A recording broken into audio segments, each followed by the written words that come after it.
kind of weird. I'm cool with that, as long as you're cool with that. Okay, Okay. sweet. Great. You don't want to be Oh, you're going to be part of it. Can I not be on camera? Sure, that's fine. I want to be the voice in the back. The voice in the back.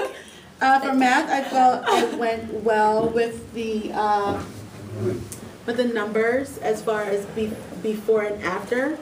I would have liked more time for the between, just showing them actually this number is between this and having a pointer and actually going over, having them go over and point.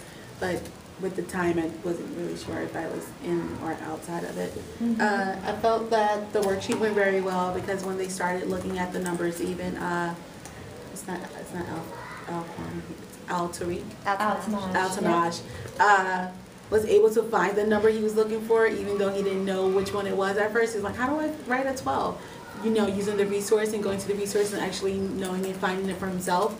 I like that in the fact that a lot of scholars depend on the teacher just to tell them the number 12 is 1, 2, instead of using that resource. So I like having the resources available for them to use so they're independent learning. Would I like to have done differently?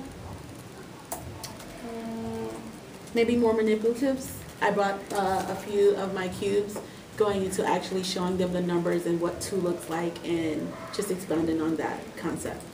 Adding 1 more. So take your cube and add 1 more. Now how many do you have? Good. So 1 after 2 comes 3. And just doing that. I think that would have been a great extension to the lesson. And then having them group work together. Saying you add 1, now you add 1. How many do you have? What number is after that one and this between? Great. Let's dive in and see what other feedback or anything that you guys I have a question actually. So Sure. I noticed when you broke it up into the We Do, you handed kids specific cards. Was that deliberate on which cards you chose for each child, or what was your thinking behind that? I didn't have a lot of data on the children, just that they were struggling with after, before, and between. So I just tried to give a before, a between, and an after.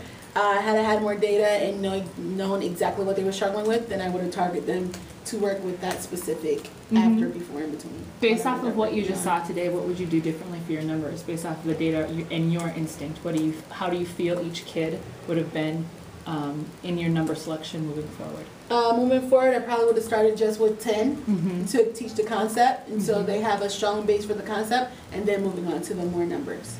Yeah. Do you feel like within the lesson there was any students who were a little bit stronger and you would do something I a feel little bit that different? he was strong. He pretty much knew all of his numbers and where they went, but the young lady who was in here, she was struggling a little bit with the after and the between, but the before she kind of sort of had. Okay. Do you see that in class? Is that? Yeah, no, I wanted to hear that because I wanted to hear your perception and I wanted to hear your gut of what you felt was coming out of what you were doing, and even though you didn't have a lot of time as a interventionist, you're going to be able to see that and have that lens. So I just wanted to hear your thinking behind what you saw. If I was right. Very similar. Yeah, no, you're totally spot on. Totally spot on. Okay. Piggybacking off that, which I thought was great, I noticed when you were going over the number chart that with someone like Altanaj, you jumped right down to a more difficult level rather than at the beginning numbers, which I noticed you focus on a little bit more with Sanaya. Right. So instead of just 1, 2, 3, you jumped down to what comes after 25, and that was a little bit more difficult. So I liked how you differentiated. You picked up on that really quickly, and then you did that for Altanaj. I think you handled behaviors really well, such as Altanaj. Repetition, I love the back and forth feedback and going over. One thing that I noticed that you agreed upon, that I noticed picking up a little bit more, was the vocabulary, the before, after, between, which I know now you noticed you would have liked to focus on that a little bit more just to make sure they got that concept of what it was. Right. But I noticed towards the end that they were really starting to grasp that, so yeah.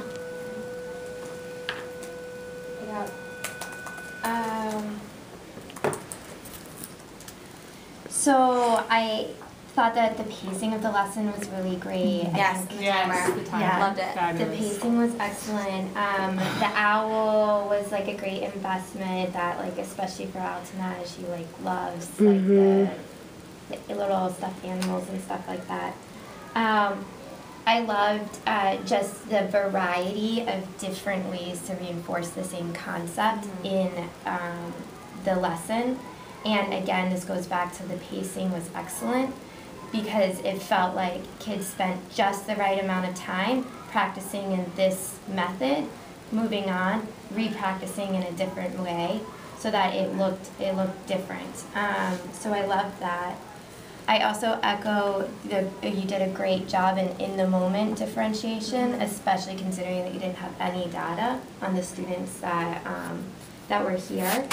So that was excellent.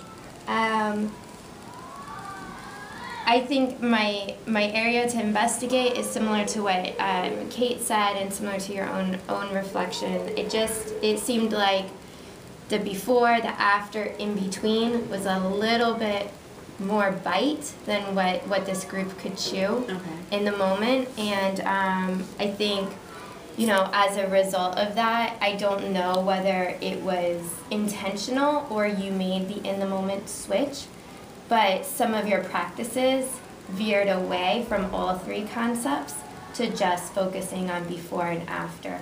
So I think like the question is really for you, was that intentional, like decision to make those? Usually when I teach this skill before and after, in between, I usually teach before and after first. I wasn't sure if they had already started this process of before, after, in between in their class and they will be familiar with it, but it seemed like they weren't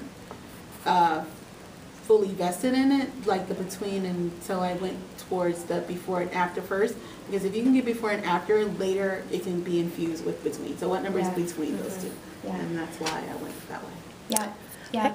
I had one question only, and that was Al-Tanaj. At one point, you addressed him calling out, and you said, "Hey, you're giving them the answers." And he stopped. I was wondering what made you decide that moment to do it.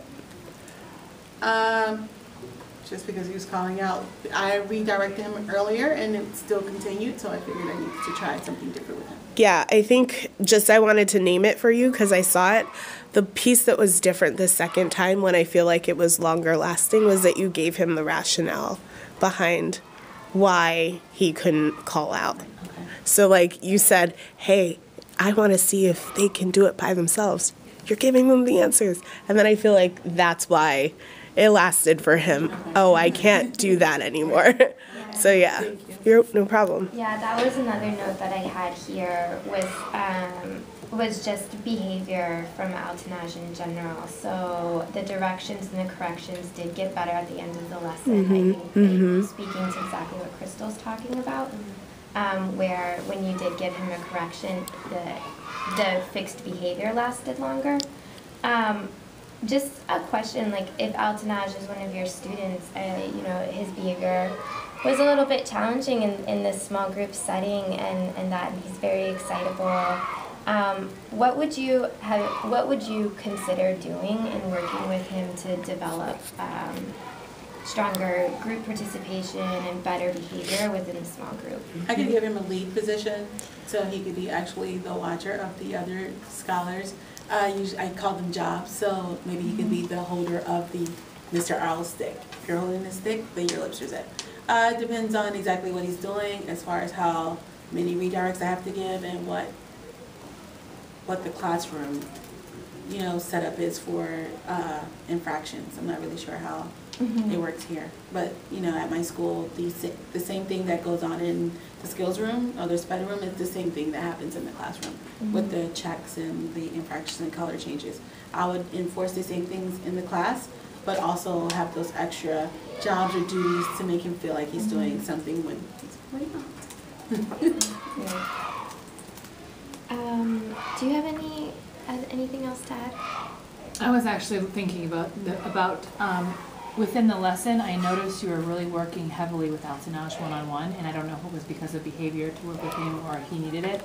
How would you address the balance between a student with behavior needs and a student who's very low and quiet, because Zanaya is a very low, quiet student who may not be the behavior concern, but may need the more attention within the lesson. Right, but so during the independent practice, she was moving along on her own with using the number line, but Tariq was lost on the second snake, and so he didn't know what to do.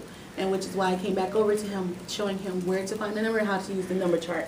She was pretty much going down the number line and finding the number and putting it where it needed to go, which is why I left her independently working, and I went to him, and then I checked in with him, and then I went back to make sure she was doing it correctly. Great. Yeah, I was going to say I noticed that, because that initially was a girl focusing more on, because she was in the corner, she's very, very quiet, and she needed more, I think, academically a little bit more attention, but then I noticed that you took note of that, and then you were checking in with her, so then I took note of that, but yeah. Yeah.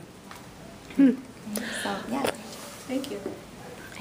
We talked a ton about math. Why don't we transition to reading? So if you guys want to stay in the reading lesson. So sad. Yeah. 3, sorry. Okay. No, it's okay. So Totally if you guys fine. want to So nice to meet you. Me too. Really enjoyed the lesson.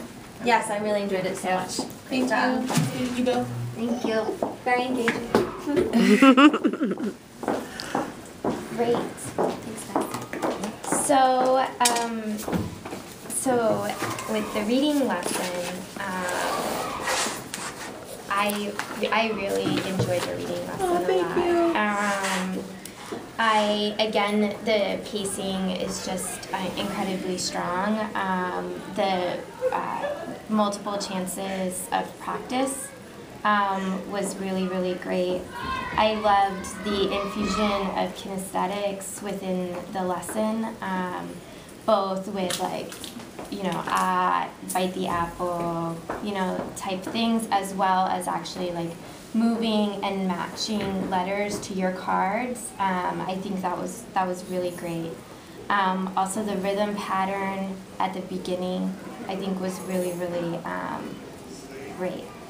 This also was exhibited in the math lesson that we didn't really talk much to, but you just have a tremendous joy factor in your teaching, and it's really, really obvious that it looks like you're having fun with the kids, and I think the kids really feed off that energy and are having fun with you in the group. Again, I saw you making in the moment differentiation decisions in terms of, practicing an extra letter again, making sure that I forget what student was here, Zanaya. Zanaya was there with the D's and the B's, and really practicing at that lower level. And really differentiating when Brian had the slip up, but was doing pretty well all along.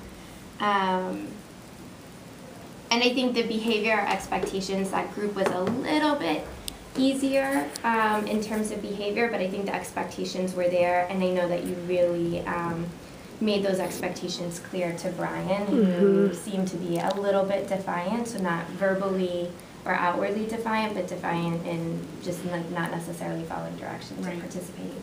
And so I think you did do a good job in setting those expectations at the beginning, and he definitely by the end of the lesson was right there with you. I guess the question that I have is I know that we did a lot with, you had a lot more individualized attention in that lesson in terms of identifying the letters. But at the beginning, when you were reviewing the sounds and everything, I saw a couple of times you, called specifically to Zanaya to make the sound. I wanted to know whether or not, how did you know whether or not the other scholars were making the correct sound and letter identification? I was watching their mouths, but I could hear Zanaya, and she made the wrong sound. So when I'm in a small group, I'm usually always scanning the entire group. If I'm looking at one scholar, it's because they made the wrong sound and I've heard it. So I'm listening attentively to all the sounds being made, and Zanaya actually made I think it was the B sound for the P sound, and so I went to her for the individual turn. I usually have a lot more at-bats because I have 45 minutes with the scholars, so that would have been like something we had gone back over at toward the end if we had more time. So just showing her those 2 letters and giving her that more at-bats chances to get it correctly. But the 2 boys, Brian and I can't remember his name. I'm trying to remember who was there, but I wrote it down. The both worst of them, names. I could see they were in my vision, but she was sitting off to the side. I could hear her. Okay. And so that's why I went to her for the individual turn when we were going through the rapid fire. Yeah.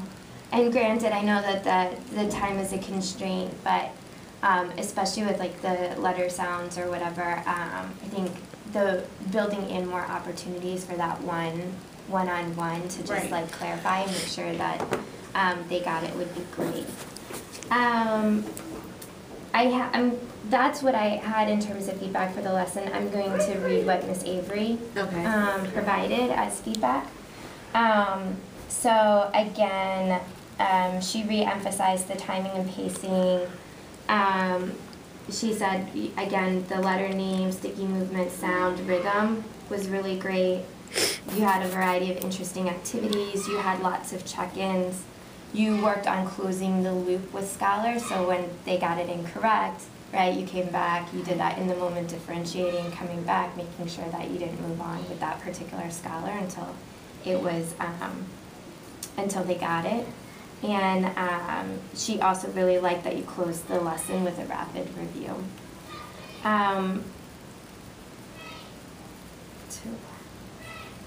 So this is just her feedback, and she said that there needed to be an opportunity for scholars to ID the letter and then apply their knowledge of the sound in a story format. Does that make sense to you? Yes, I had a book, but I said 20 minutes would be pushing it for the book. Yes. Okay. So that's why I did just the review, the different activities. But I usually end with the book. You usually end with a book. Okay, great.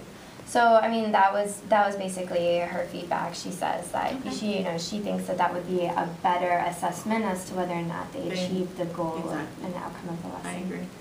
Thank you. Great. Any questions that you have for us or for me? What is the usual group size for the interventions? The person. Yeah.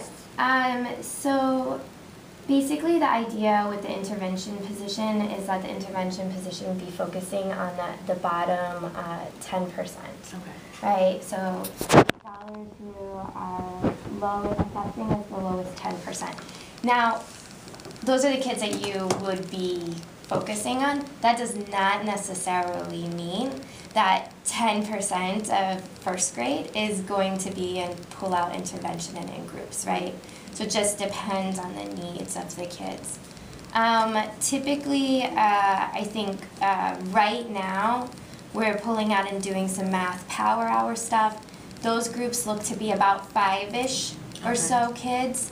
I think Rebecca pulls about 4 to 5, between 4 to 5 at a time. I've seen a group as small as 3. So I think it just depends. Obviously, we don't have somebody